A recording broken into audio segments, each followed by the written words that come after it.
Hello po mga ka-planters and ka-dragons sa aking mga silent viewer po. Andito po kami sa Tres Marias Dragon Fruit Garden. Sa aking po mini farm. Yan. Season na po ng mulberry. Yan po, ang daming bunga. Hitik na hitik po sa bunga yan. Yan po pagkagaya mapula pa, ilaw pa po. Hintay po natin magkulay violet. Pero ayoko naman po ng sobrang violet kasi ang sobrang ng tamis. So, pag kami pumipitas, may kaunting pula-pula pa rin. Maganda po itong gawing mulberry shake, mulberry shake.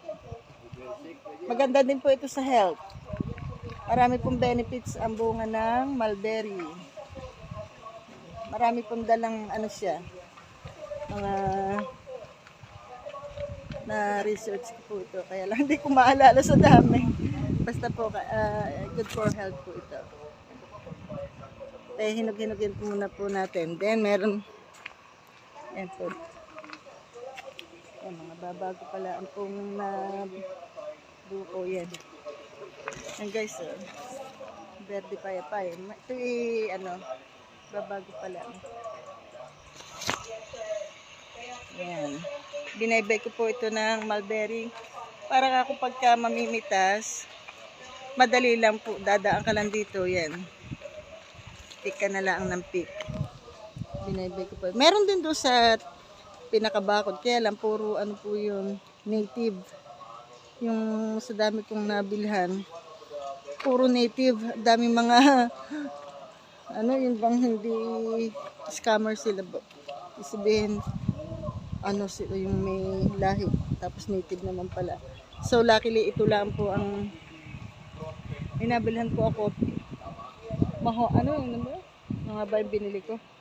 Yun po yung Madre de Agua para sa mga kambing. Yun ang talagang binili ko.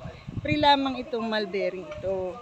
So, ito pa po ang variety na talagang kung ano bang nakalimutan ko kung anong variety nito Ito pa yung talagang magaganda ang bunga, malalaki. So marami na po akong napadami dito. Sa mga gusto po ng variety nito, pinagbibili ko po ito 10 pesos po per cuttings. Madami na po akong naputol dito, kaya lang